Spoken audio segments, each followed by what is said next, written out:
اللهم صل على محمد وعلى آل محمد كما صليت على إبراهيم وعلى آل إبراهيم إنك حميد مجيد. اللهم بارك على محمد وعلى آل محمد كما باركت على إبراهيم وعلى آل إبراهيم إنك حميد مجيد. আলহামদুলিল্লাহ, দয়াময় মেহেরবান মাবুদ আল্লাহ রাব্বুল আলামিনের কাছে আমরা সর্বপ্রথম কালেমাতুশ শুকর আদায় করছি যে আল্লাহ রাব্বুল আমিন আমাদেরকে লক্ষ কোটি মানুষের মাঝ থেকে আলাদা করে দৌলতে ঈমান দান করে আজকের এই পেকুয়ার ঐতিহাসিক ময়দানে ইয়াউমুল জুমাতে আল্লাহ রাব্বুল আলামিনের কাছে সাইয়্যিদুল আইয়ামে আমাদেরকে জুমা পড়ার জন্য এবং আমাদেরকে কোরআন থেকে কথা শোনার জন্য আসার বসার তৌফিক, যোগ্যতা, সুস্থতা, মন মানসিকতা, পরিবেশ পরিস্থিতি দান করেছেন। সে আল্লাহ রাব্বুল আলামিনের কাছে আমরা সর্বাগ্রে কালেমাতুশ শুকর আদায় করে আনন্দ চিত্তে বুলন্দ আওয়াজে সকল কথাবার্তা বন্ধ করে দিয়ে আল্লাহকে খুশি করার জন্য সকলে সমস্বরে পড়ছি আলহামদুলিল্লাহ।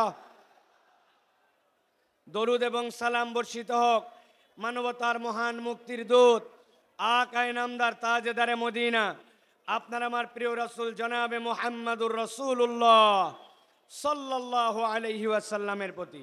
আজকের এই মোবারক মজলিস, যেই মজলিসে মরহুম মাওলানা শহীদুল্লাহ স্মৃতি সংসদ এবং পেকুয়া সমাজ উন্নয়ন পরিষদের যৌথ উদ্যোগে আজকের এই অষ্টম বাৎসরিক তাফসিরুল কোরআন মাহফিল, আপনারা সকলেই জানেন দীর্ঘ 5 বছর পর্যন্ত ফ্যাসিস্টদের রোষানল এবং বিভিন্ন বাংলাদেশের বাস্তবতায় আমাদের প্রিয় ভাই ডক্টর আল্লামা মিজানুর রহমান আল আজহারি তিনি বাংলাদেশে প্রোগ্রাম করতে পারেন নাই, কোরআনের ময়দানে কথা বলতে পারেন নাই। আজকে এই ময়দানের মাধ্যম দিয়ে ভাই আবার আমাদের সামনে কোরআনের তাফসির পেশ করবেন। তবে আমরা আশা করব আজকের যে পথ চলা নতুনভাবে শুরু হলো, আগামীর বাংলাদেশ, ইসলামের বাংলাদেশ, আগামীর বাংলাদেশ, সাম্যের বাংলাদেশ, আগামীর বাংলাদেশ, ইনসাফের বাংলাদেশ, আগামীর বাংলাদেশ, আলেম ওলামার বাংলাদেশ। এই বাংলাদেশ যতদিন পর্যন্ত ইনসাফের বাংলাদেশ না হয়, আমাদের ভাই ইনশাআল্লাহ অব্যাহতভাবে তার দায়িত্ব এবং বক্তব্য প্রদান করবেন ইনশাআল্লাহ। রাব্বুল আমিন কবুল করুক, বলেন আল্লাহুম্মা আমিন। প্রিয় ভাইয়েরা, আমি আপনাদের কাছে অনুরোধ করব, এখানে লক্ষাধিক মানুষ, আপনারা যদি একটা ছোট্ট করে কথা বলেন তাহলে এই জায়গায় কোনো পরিবেশ থাকবে না, কোনো পরিবেশ থাকবে না। আমি প্রথমে আমার ক্যামেরাম্যানদেরকে বলবো, আমার মিডিয়ার ভাইদেরকে, আল্লাহর ওয়াস্তে চোখের ইশারায় কাজ করেন, আর কোনো কথাবার্তা বলা যাবে না। রাজি আছেন ইনশাআল্লাহ? কোনো কথা হবে না। শোনেন, আপনাদের কাছে আমি বলি, ক্যামেরাম্যান সহ আমাদের অডিয়েন্সদের জন্য, আপনারা গতকালকে আমাদের ভাইয়ের স্ট্যাটাসটা কি আপনারা দেখেছেন? উনি বলেছেন এইটি ইনশাআল্লাহ ওয়ার্ম আপ। ওয়ার্ম আপ মানে কি? গা গরম করার খেলা, গা গরম করার ম্যাচ। ভাই এটা রূপক অর্থে বুঝিয়েছেন। আপনাদের বিহেভিয়ার, আপনাদের আচরণ, আপনাদের পরিবেশ, এইগুলা দেখে নেক্সটের প্রোগ্রামের জন্য আপনাদের কি করণীয় এবং আপনাদেরকে অ্যালাউ করা হবে কি হবে না এই সিদ্ধান্ত আসবে। সুতরাং আমরা এমন কিছু না করি যেটা আমাদের মাহফিলের সৌন্দর্য নষ্ট করে। আমরা সকলে সেই দিকে সচেতনভাবে খেয়াল রাখি। আমরা সকলে মিলে যদি একটা চমৎকার পরিবেশ উপহার দেই, তাহলে ইনশাআল্লাহ আমরা এটা প্রমাণ করতে পারবো যে কোরআনের ময়দানের জন্য, তাফসিরের ময়দানের জন্য বাংলার মাঠ প্রস্তুত আছে ইনশাআল্লাহ। প্রত্যেকটা জেলা, বিভাগ, বিভিন্ন জায়গায় আমরা প্রোগ্রাম করতে পারি, ঠিক কি না? এই জন্য আমাদের সহযোগিতা দরকার।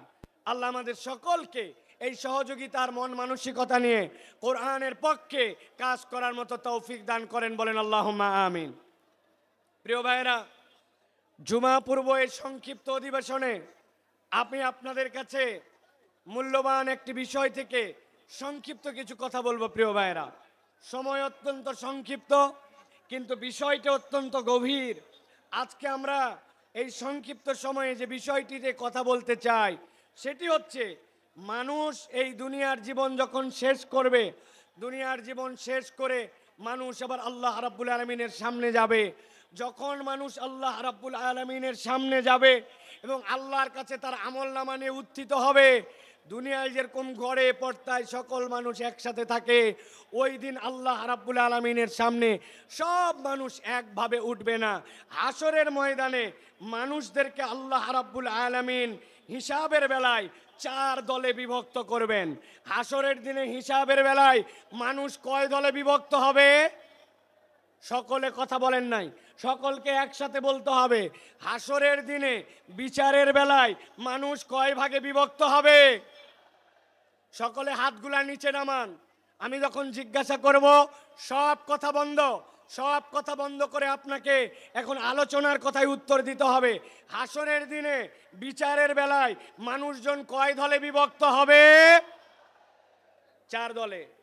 গভীর মনোযোগে শোনেন, আমরা সংক্ষিপ্ত সময়ে 4 দলের পরিচয় এবং কোন দল আল্লাহর কাছে সফল হিসেবে বিবেচিত হবে সেই দলে যেন আমাদের নাম অন্তর্ভুক্ত হয়, সেই কথা কয়টি শুনেই আমরা ইনশাআল্লাহ আমাদের কথা শেষ করব। আল্লাহ যেন আমাদেরকে আমলের নিয়তে কথাগুলি শোনার তৌফিক দান করেন, বলেন আল্লাহুম্মা আমিন। আল্লাহ রাব্বুল আলামিন কোরআনুল কারীমের সূরা মুমিনুন, সূরা মুমিনের মধ্যে আল্লাহ রাব্বুল আলামিন কিয়ামত পর্যন্ত আগত মানুষদের জন্য বলছেন, দুনিয়ার মানুষ ভালো করে খেয়াল করো। আল্লাহ বলছেন, আফা হাসিবতুম আন্নামা খলাকনাকুম আবাসা, তোমরা কি মনে করো নাকি তোমাদেরকে দুনিয়াতে অযথায় অযথায় বিনা কারণে কোন রকম আল্লাহ রাব্বুল আমিনের উদ্দেশ্যহীন তোমাদেরকে সৃষ্টি করা হয়েছে নাকি? আল্লাহ বলছে, না, দুনিয়ার মানুষ তোমাদেরকে বিনা কারণে উদ্দেশ্যহীনভাবে সৃষ্টি করা যেমন হয় নাই, সেরকম এইটাও তোমরা ভাবো নাকি? ওয়া আন্নাকুম ইলাইনা লা তুরজাউন, আল্লাহর কাছে তোমাদেরকে বোধহয় ফেরত আসতে হবে না। আল্লাহ এর দ্বারা বুঝাতে চান, বান্দা তোমাকে অযথায় সৃষ্টি করা হয় নাই, আবার আল্লাহর কাছে তোমাকে ফেরত অবশ্যই আসতে হবে, ঠিক কি না? দুনিয়ায় অনেক নাস্তিকেরা আছে, নানান ধরনের ইসলামের বিপক্ষে কথা বলে, কোরআনের বিপক্ষে কথা বলে। আমরা মাঝে মাঝে বলি দুনিয়ায় কোরআনকে অস্বীকার করুক, এরকম দুঃসাহস অনেকে দেখায়, অনেক কথা বলে, কিন্তু তাদের কাছে আমাদের চ্যালেঞ্জ, পুরা কোরআন তোমাকে অস্বীকার করতে হবে না। তোমার যদি সাধ্য থাকে, আল্লাহ কোরআনুল কারীমের মধ্যে বলেছেন, কুল্লু নাফসিন যায়িকাতুল মাউত, এই দুনিয়াতে যে জীবন নিয়ে এসেছে তাকে মৃত্যুবরণ করতে হবে, পুরা কোরআন অস্বীকার করতে হবে না। তোমার সাধ্য থাকলে 100, 150, 200 বছর বেঁচে দেখাও। দুনিয়ার মানুষ তার জীবন যদি তাকে মৃত্যুর স্বাদ গ্রহণ করতে হয়, তাহলে ওই মানুষ যেরকম কোরআনের একটা আয়াতকে অস্বীকার করতে পারে না, আল্লাহ বলছেন তুমি যতই লাফাও না কেন, প্রকৃতার্থে তুমি আল্লাহর বিধানের বাইরে যেতে পারবে না। আল্লাহ রাব্বুল আমিন বলছেন, যেহেতু আল্লাহ রাব্বুল আমিন তোমাকে অযথা সৃষ্টি করেন নাই, আল্লাহ রাব্বুল আমিন তোমাকে যৌক্তিক কারণে তার কাছে ফেরত আসতে হবে, এটাও স্মরণ করায় দিচ্ছেন। এবার আল্লাহ নিজের পরিচয় দিচ্ছেন, ফাতাআলাল্লাহুল মালিকুল হক লা ইলাহা ইল্লা হুয়া রাব্বুল আরশিল কারীম।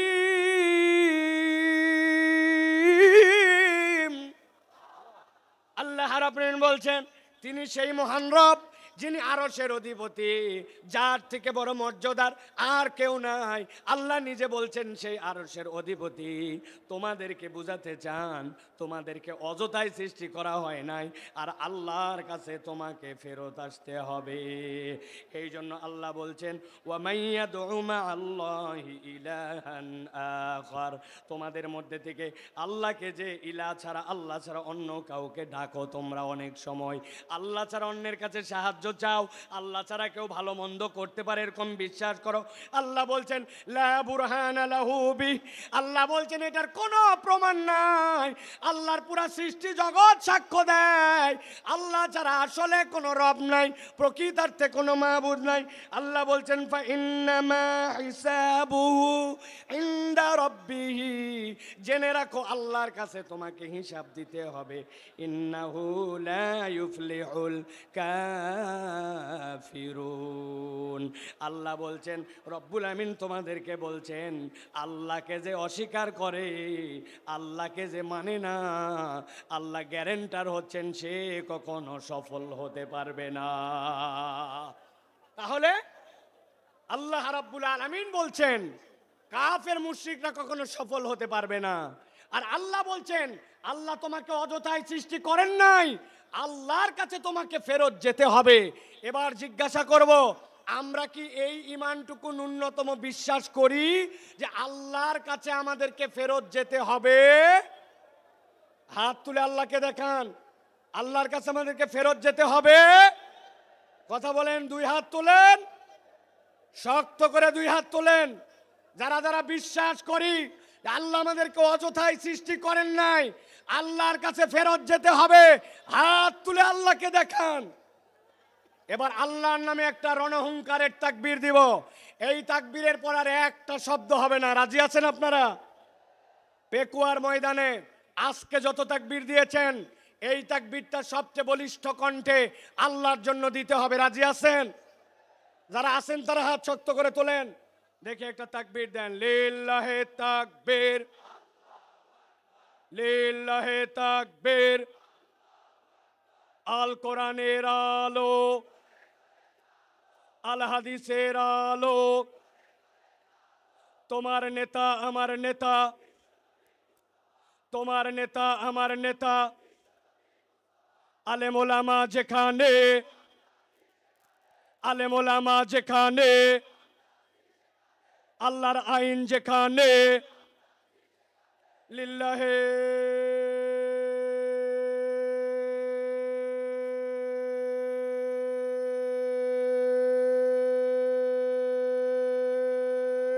তাকবীর। প্রিয় ভাইয়েরা, তাহলে আমরা সংক্ষিপ্ত সময় একদম আমরা আজকে জানার চেষ্টা করব, হাসরের ময়দানে মানুষ মূলত আল্লাহর কাছে চার ভাবে তার আমল নামা নিয়ে উত্থিত হবে। কয়ভাবে? চার ভাবে। এক নম্বর, আল্লাহ বলছেন একদল লোক বিনা হিসাবে জান্নাতে যাবে, সুবহানাল্লাহ বলেন। আরেক দল লোক বিনা হিসাবে জাহান্নামে যাবে, নাউজুবিল্লাহ বলেন। আরেক দল লোক হিসাব হবে, কিন্তু হিসাবটা আল্লাহ সহজ করে দিবেন, জান্নাতে যাবে। আরেক দল লোক হিসাব হবে, কিন্তু হিসাবটা এমন কঠিন হবে ওই ব্যক্তিরা আল্লাহ রাব্বুল আলামিনের কাছ থেকে নিষ্কৃতি পাবে না। এই চার দলের মধ্যে সবচেয়ে সহজ দল হবে তারা, যেই মানুষগুলা আল্লাহ রাব্বুল আলামিনের কাছে গুনাহ থাকবে, অপরাধ থাকবে, কিন্তু আল্লাহ রাব্বুল আলামিন তাদেরকে ক্ষমা করে দিয়া বিনা হিসাবে জান্নাতে পাঠাবেন। আমরা বিনা হিসাবে জান্নাতে হতে চাই কিনা? চাই কিনা? ভালো করে খেয়াল করেন। আল্লাহ রাব্বুল আলামিন বলছেন একদল লোক আল্লাহ রাব্বুল আলামিনের সামনে গুনাহ খাতা থাকবে, কিন্তু আল্লাহর কাছে আসার আগে ওই মানুষগুলো আল্লাহর কাছে তওবা করেছে। আমার নবী বলছেন কেমন তওবা করছে জানো নাকি? আল্লাহ নবী বলছেন আত-তাইয়িবু মিনাজ-যামবি কামাল্লা যামবালা, এমন ভাবে তওবা করছে ওই বান্দাটার যেন গুনাহ ছিল না। আল্লাহ রাব্বুল আমিন বলছেন সূরা ফুরকানের মধ্যে, আল্লাহ বলছেন যেই বান্দাটা তওবা করবে, তওবা করার পরে ওই বান্দাটা আল্লাহ রাব্বুল আমিনের কাছে ক্ষমা চাবে, আল্লাহ রাব্বুল আমিনের কাছে যে ক্ষমা চাইবে সেইটা শর্ত মতো তার জন্য হওয়া লাগবে। আল্লাহ কোরআনে বলছেন ইল্লা মান মান তাবা ওয়া আমানা ওয়া আমিলা আমালান সালিহা ফাউলাইকা ইউবাদদিলুল্লাহু সাইয়্যাতিহিম হাসানাত। আমার আল্লাহ রাব্বুল আলামিন বলছেন, তাদের মধ্যে থেকে যারা তওবা করে, আর তওবা করার পরে ঈমানের সাথে তওবা করেছে, তওবা করে বসে থাকে নাই, ওয়া আমিলা আমালান সালিহা, এরপরে বান্দা নেক কাজ করেছে, আর বান্দা ঈমানের সাথে যখন নেক কাজ করে, আল্লাহ বলছেন রব তার তওবাকে এমন পছন্দ করেন, আল্লাহ বলছেন ফাউলাইকা ইউবাদদিলুল্লাহু সাইয়্যাতিহিম হাসানাত, আল্লাহ তাদের যাবতীয় গুনাহ খাতা যা ছিল সবগুলাকে নেক দিয়ে পরিবর্তন করায় দিবেন। ওয়া কানাল্লাহু গফুরুর রহিমা, আল্লাহ বলছেন নিশ্চয় আল্লাহ রাব্বুল আমিন বান্দাদের জন্য গফুর, ক্ষমাশীল, বান্দাদের জন্য দয়াদ্র। এত বড় মাহফিল আসলাম আর হই হই করলাম, জোরে জোরে স্লোগান দিলাম আর চলে গেলাম, কোনো লাভ হবে না আমাদের জন্য। ভালো করে বোঝেন, আল্লাহ রাব্বুল আমিন বলছেন আজকের ময়দানে আপনি আসছেন, আল্লাহর কাছে আপনি শপথ নেন, রব্বুল আমিন আমার গুনাহ আছে, আমার অপরাধ আছে, আমার ভুল আছে, কিন্তু আমি আজকে তওবা করতেছি রব, তুমি আমার একমাত্র ইলাহ, ওই ইলাহ হিসাবে সাক্ষ্য দেওয়ার পরে আমার ভুল থেকে আমি সরে আসতে চাই। বান্দা যদি একবার আল্লাহকে ইলাহ হিসাবে গ্রহণ করে, আর গ্রহণ করার পরে আল্লাহর কাছে তওবা করে, রব্বুল আমিন বান্দাকে মাফ করে দিবে। মুফাসসিররা ব্যাখ্যা করেছেন ওয়াল্লাযীনা ইউওয়াহ্হিদুনাল্লাহ ওয়া লা ইয়াদউনা ওয়া লা ইয়াবুদুনা ইলাহান গায়রা, আল্লাহর কাছে ঈমান আনার মানে কি? আল্লাহর তাওহীদে আপনাকে অটল হতে হবে, আল্লাহ রাব্বুল আমিন ছাড়া কারো সাথে ইবাদত করা যাবে না, এবং আল্লাহ ছাড়া কাউকে ডাকা যাবে। বান্দা যদি এইটা করে, আল্লাহ বলছেন বান্দা তোমার গুনাহ যত হোক, আমি রব্বুল আমিন তোমাকে প্রকৃত তওবাকারী হিসাবে কবুল করে নিয়া আমি তোমাকে মাফ করে দিব। তবে একটা শর্ত আছে, বান্দার হক নষ্ট করা যাবে না, ঠিক কি না? আপনি দেশের টাকা বিদেশে পাচার করে দিবেন, আপনি দেশের হরিলুট করে ফেলবেন, রাস্তাঘাট খেয়ে ফেলবেন, আপনি দেশের বিভিন্ন জায়গায় জালিয়াতি করবেন, যেই প্রজেক্ট অল্প টাকায় হয় ওইটা 10 গুণ 20 গুণ বাড়াবেন, এরপরে শেষ বয়সে এসে আল্লাহর কাছে তওবা করবেন, মাপ পাওয়ার কোনো সুযোগ নাই। মনে করছেন দেশের থেকে হয়তো বেরিয়ে গেছি, পালায় গেছি আর মাপ পেয়ে গেছি, এত সোজা নয়। আমি আপনাদের কাছে জিজ্ঞাসা করতে চাই, আমেরিকা কি আল্লাহর দুনিয়ার ভিতরে না বাহিরে? কথা বললেন না। আমেরিকা আল্লাহর দুনিয়ার ভিতরে না বাহিরে? কানাডা কি আল্লাহর দুনিয়ার ভেতরে না বাহিরে? ফ্রান্স কি আল্লাহর দুনিয়ার ভেতরে না বাহিরে? আমাদের পাশের দেশটা কি আল্লাহর দুনিয়ার ভেতরে না বাহিরে? বললেন না যে আল্লাহর দুনিয়ার ভেতরে না বাহিরে? আপনি কেমনে ভাবলেন আশপাশে পালায় যে আমি চির মুক্তি পেয়ে গেলাম? আমি আমার ভাষায় বলি, ফুটবল খেলা মাঝে মাঝে শুরু হয়, সেন্টার থেকে বল নিয়ে খেলতে খেলতে এ পা ও পা করে ডিয়ের মধ্যে যায়, ডিয়ের মধ্যে থেকে এরপরে গোল দিকে কিক করে। আপনার কেবলমাত্র দৌড়ানি শুরু হয়েছে, এখনো বহুত দৌড়ানি বাকি আছে। আল্লাহর ধরা সবচেয়ে বড় ধরা, আল্লাহ ধরে না কিন্তু ধরলে আল্লাহ ছাড়ে না, ঠিক কি না? এই জন্য প্রিয় ভাইয়েরা, আমাদেরকে স্লোগান দিও না এখন ভাই, কথা শোনেন প্রিয় ভাইয়েরা। এই কথা বলার উদ্দেশ্য, আল্লাহর কাছে ক্ষমা নিয়ে আমাদেরকে বিনা হিসাবে জান্নাতি হওয়ার জন্য চেষ্টা করতে হবে। এটা একটা দল কয়টা বলছি? 4টা। চলেন এবার 2 নম্বর দল। 2 নম্বরে কথাগুলো মনোযোগ দিয়ে শোনেন। আল্লাহ রাব্বুল আমিন বলছেন একদল লোকের কোনো হিসাবই হবে না, বিনা হিসাবে জাহান্নামে ঢুকায় দেওয়া হবে। নাউজুবিল্লাহ বলেন। আল্লাহ কোরআনে বলছেন সূরা বাকারা 217 নম্বর আয়াতের মধ্যে, ওয়ামান ইয়ারতাদিদ মিনকুম আন দীনিহি ফায়ামুত ওয়া হুয়া কাফির ফাউলাইকা হাবিতাত আ'মালুহুম ফিদ দুনিয়া ওয়াল আখিরা ওয়া উলাইকা আসহাবুন নারি হুম ফিহা খালিদুন। আল্লাহ বলছেন একদল লোক অতি পণ্ডিত হয়ে যায়, আল্লাহ দিনের উপরেই ছিল, কিন্তু এমন বুঝ আনছে, বুঝ এনে মুরতাদ হয়ে গেছে, আল্লাহর দিন থেকে সরে গেছে। সে অনেক সময় বুঝে মুরতাদ হয়, অনেক সময় না বুঝেও মুরতাদ হয়। আমাদের দেশে না বোঝা একদল মুরতাদ আছে, এদের ইমান বোঝানো আমাদের জন্য জরুরি। ছোট্ট করে বোঝানোর জন্য বলি, আমাদের দেশে এরকম মুসলমান আছে কিনা নামাজের ইসলাম পছন্দ করে, ও রোজার ইসলাম পছন্দ করে, জাকাতের ইসলাম পছন্দ করে, কিন্তু যেই না বলা হয় চোরের বিচার আল্লাহর আইন দিয়ে করা হোক, দেশটা আল্লাহর আইন দিয়ে চলুক, খেলাফত অনুযায়ী দেশটা পরিচালিত হোক, সেই না ওই নামাজি হাজী সাহেব পর্যন্ত রাজি থাকে না। এরকম মুসলমান আছে কিনা? উল্টা আমাদেরকে বলে, সাইফুল্লাহ ভাইকে তো কোনো দলের লোক মনে করতাম না, কিন্তু উনিও তো দেখি দলের কথা বলে।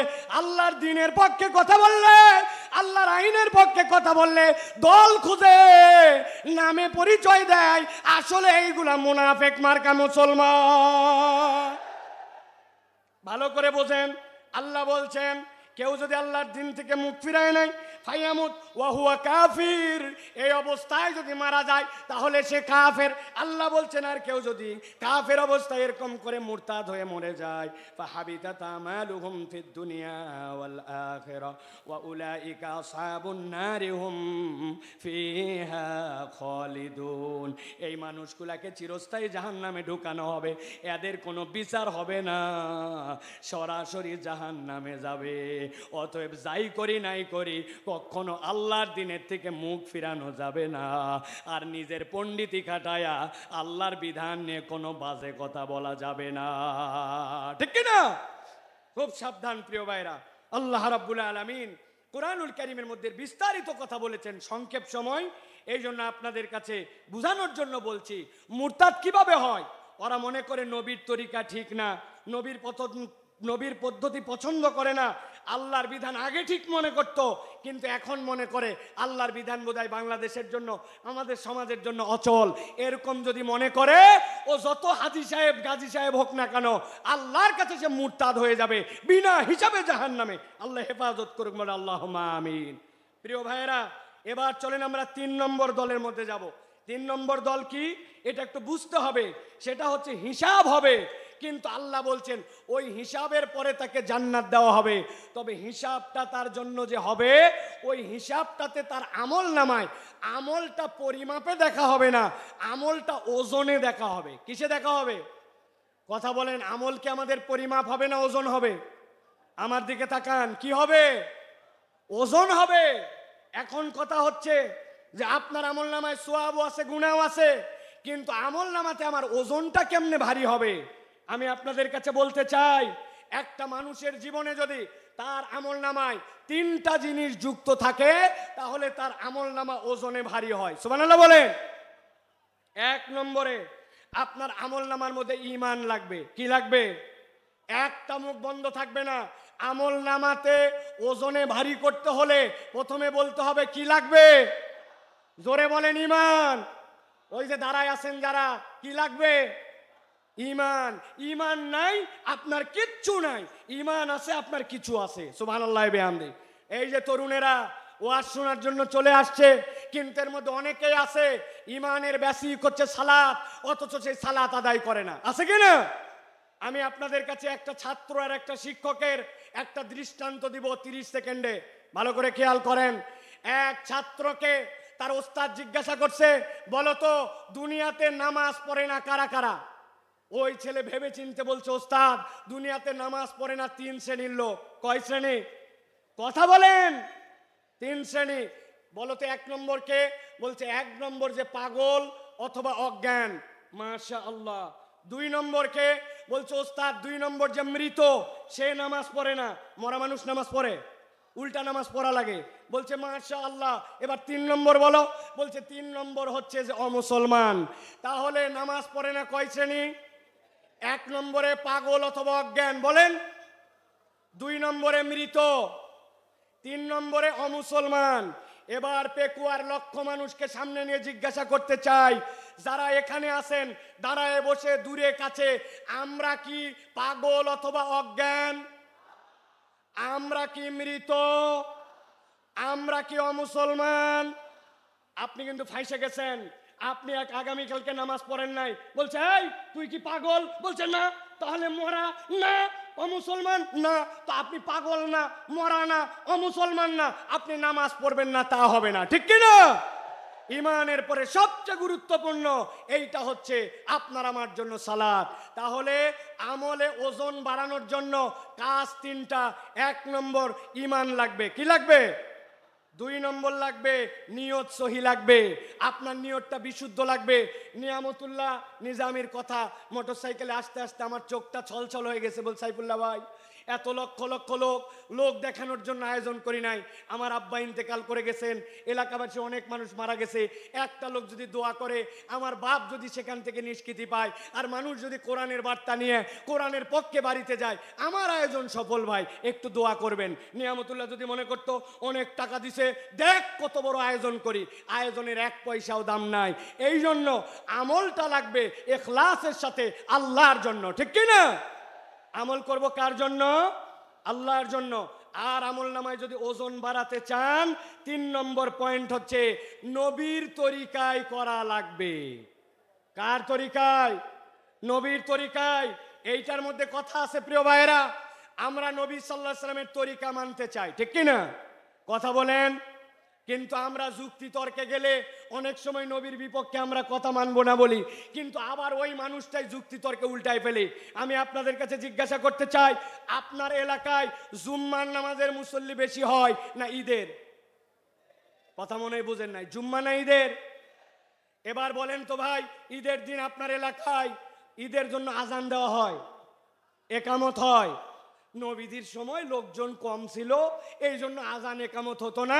আজকের পেকুয়ার মাহফিল থেকে সিদ্ধান্ত নিব, এবার রোজার ঈদ থেকে আমরা আজান দিব, একামত দিব, দিয়ে ঈদের নামাজ আদায় করব। রাজি আছেন? কেন রাজি নাই? আজান একামত খারাপ নাকি? বলবেন হুজুর আলটা পাল্টা কথা বলেন না, নবী যা করে নাই আমরা তা করব কেন? আচ্ছা ঠিক আছে, ওইটা বাদ দিলাম। এবার আজকে একটা আমল আমরা করলে কেমন হয়? নবীজি ছিলেন মাসুম, সাহাবায়ে কেরাম ছিলেন আদুল, তাদের গুনাহ খাতাই ছিল না। আমাদের গুনাহ খাতা কম না বেশি? যাদের বললেন না তারা মনে হয় আল্লাহর ওলি। গুনাহ খাতা কম না বেশি? আজকে আমরা নবীজির সময় জুমার নামাজে 2টা করে সিজদা হতো। জিজ্ঞাসা করব সিজদা দেওয়া ভালো কাজ না খারাপ কাজ? ভালো কাজ। তো আমরা ভালো কাজ, এই জন্য আজকের জুমায় আমরা 4টা করে প্রত্যেক রাকাতে সিজদা দিব। কারা কারা রাজি আছেন হাত তোলেন। আপনারা জুমায় 4টা সিজদা দিবেন? কারা কারা রাজি আছেন? আছেন কেউ? বলে হুজুর আলগা কথা বলেন না, জুমার নামাজ নবীর ওখান থেকে সিলেক্ট করা। আমি বুঝানোর জন্য বললাম, যেই লোক জুমার নামাজের সিজদা ভালো কাজ, তাও 4টা দিবে না, ঈদের নামাজের আজান দিবে না, একামত দিবে না, ওই মানুষকেই যদি বলা হয় এটা নবী করে নাই, এটা বিদআত, এটা ছেড়ে দেন, তখন বলবে আমার দাদা কি বুঝতো না, আমার বাপ কি বুঝে নাই, আমার আগের ইমাম সাহেব কি জানে নাই। এই কথা বলে বলে নবীর তরিকার থেকে নিজেকে সরায়। আপনি আপনার আমল নামায় যদি ওজনে বাড়াতে চান, গুনাহ আছে কিন্তু ওজনে বাড়াতে চান, ঈমান লাগবে, ইখলাস লাগবে, নবীর তরিকায় আমল হওয়া লাগবে। নবীর তরিকায় আমল নাই, আল্লাহর কাছে তার 1 পয়সাও দাম নাই। কথা পরিষ্কার? আল্লাহ রাব্বুল আমিন আমাদেরকে বোঝার তৌফিক দান করেন। আল্লাহ রাব্বুল আমিন আমাদেরকে রাসূলুল্লাহ সাল্লাল্লাহু আলাইহি ওয়াসাল্লামের পথ পদ্ধতি মেনে নিয়ে চলার তৌফিক দান করেন। 30 সেকেন্ড একটা উদাহরণ দিয়ে রাখি। মাছ কিনতে যান বাজারে, 1000 টাকা কেজি ইলিশ মাছ, গাগর মাছ ভিজায় রাখছে পানির মধ্যে। আপনি বলছেন পানি ফেলায় দিবি, পানি অনেক ফেলায়, কিন্তু ফেলানোর পরেও 1 কেজি মাছের মধ্যে 20 গ্রাম পানি থেকে যায়। 1000 টাকা কেজিতে 20 গ্রাম পানিও বিক্রি হয়ে যায়, ঠিক কি না? আমাদের গুনাহ থাকবে, অপরাধ থাকবে, কিন্তু ঈমান যদি থাকে আর ইখলাস যদি থাকে, নবীর তরিকায় ইবাদত থাকে, তাহলে ওই পানি যেরকম বিক্রি হয়ে যায়, আমাদের গুনাহগুলো আল্লাহ রাব্বুল আলামিন মিটায় দিবেন, দিয়ে হিসাব হয়তো হবে, কিন্তু আল্লাহ আমাদেরকে জান্নাতের ফয়সালা করে দিবেন। অতএব আমাদেরকে সব সময় বিনা হিসাবে অথবা হিসাব হলেও বুঝে সুঝে আল্লাহর কাছে যাওয়ার জন্য চেষ্টা করতে হবে। আল্লাহ যেন আমাদেরকে আল্লাহর কাছে তার প্রিয় পাত্র হিসাবে ওঠার তৌফিক দান করেন। বলেন আল্লাহুম্মা আমিন। হাযা মা ইনদি ওয়াল ইলমু ইনদাল্লাহ। সুবহানাকাল্লাহুম্মা ওয়া বিহামদিকা আশহাদু আল্লা ইলাহা ইল্লা আনতা আস্তাগফিরুকা।